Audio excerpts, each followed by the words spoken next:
ladies and gentlemen, this is John Rawls, and thank you for joining us today, yet again. Today, we will be talking about GPAs and whether or not some students' grades should be weighted. Before we jump into this pressing topic, let me introduce my two guests. Joining us today will be Mr. Emmanuel Kant and the brilliant Jeremy Bentham.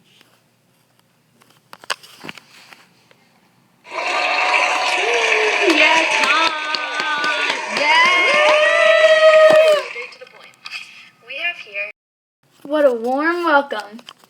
I'm amazed by this live studio audience. Thank you for having us. Yes, indeed. What an honor.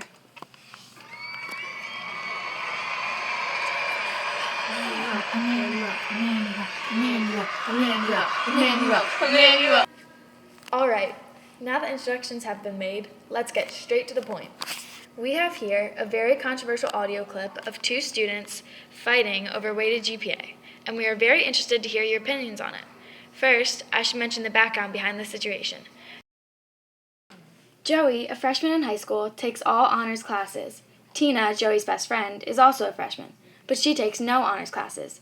Joey's GPA is weighted, which means that whatever grade he gets is raised because of the difficulty of his classes.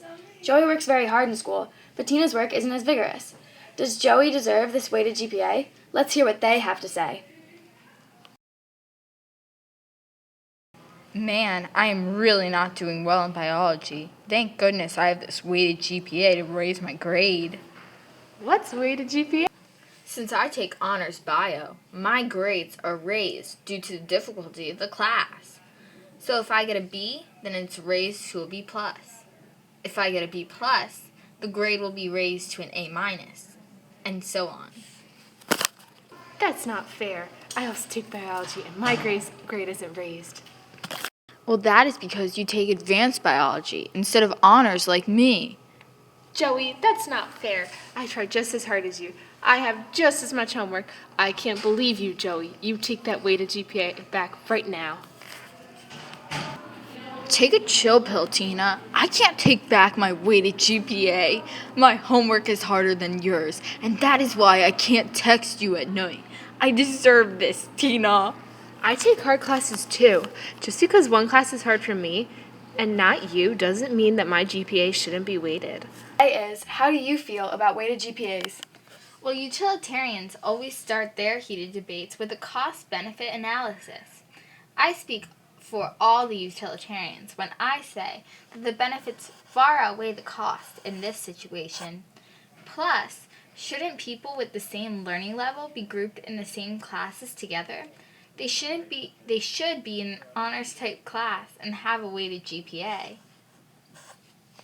I beg to differ with you, Bentham. I believe that every human, including students, is entitled to their own human rights and dignity in their life and their work. Well, folks, maybe we can settle this by looking at things as if we were behind a veil of ignorance. If you didn't know whether or not you took honors classes, where would you stand? That is my point exactly. The vast majority of Radnor High School students take at least one weighted course. This helps the majority, which is the main goal of the utilitarian, which is also what I stand for. If it is harder to get a better grade in a higher level class, you deserve that boost, because it is not fair for those who work harder to get a worse grade than those who don't. How dare you say this, Bentham? The majority is not acting right in this case because the majority of these students are not taking these classes voluntarily. They are taking honors courses only to boost their GPA and to do better in school. This is a clear example of autonomy. Those who chose not to take honors classes did agree to this social contract. No social contract is ever guaranteed to be fair, and those who agreed to it should have been aware of the weighted GPA that came with an honors class.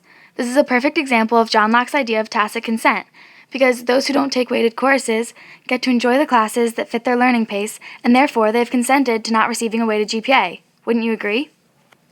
Well, I don't agree. I believe in hypothetical consent, where the whole majority must agree on a social contract in order for it to be perceived as just. So, in this case, all the students must agree that a weighted GPA is correct, including students who do not take honors courses. Gosh, you guys aren't letting me get a word in edgewise. Let me take us back to the idea of a cost-benefit analysis. Or should I say my idea of a cost-benefit analysis. The great majority of our students have a weighted GPA, and most people enjoy getting good grades. So this maximizes happiness, which is the only goal of me and all other utilitarians. The greatest group of students are happy. I think that we've all gotten a chance to make our opinions on this matter very clear. Now let's change this scenario. What if Joey has made the honor roll because of his weighted grades? Does this sway your opinion on how fair weighted GPAs are? Since Tina didn't make the honor roll, she isn't recognized for the work that she put into her grades because she doesn't take weighted classes. She has the right to be noticed because she works just as hard as Joey does. I agree that this scenario seems less fair because, behind a veil of ignorance, you wouldn't want to miss out on making honor roll for the sole reason of not being placed in the higher level class. I think it is completely fair that Tina doesn't make the honor roll. Joey worked harder and took harder classes, so therefore he deserves being on the honor roll, not Tina. This doesn't change the situation for me at all.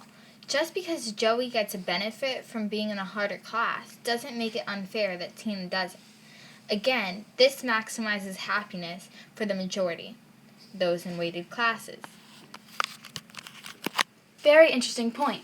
Would it sway anyone's opinion if Tina did receive weighted grades and this placed her on the honor roll with Joey? Yes, this situation has swayed my opinion because she is now equal to those who have worked harder like Joey.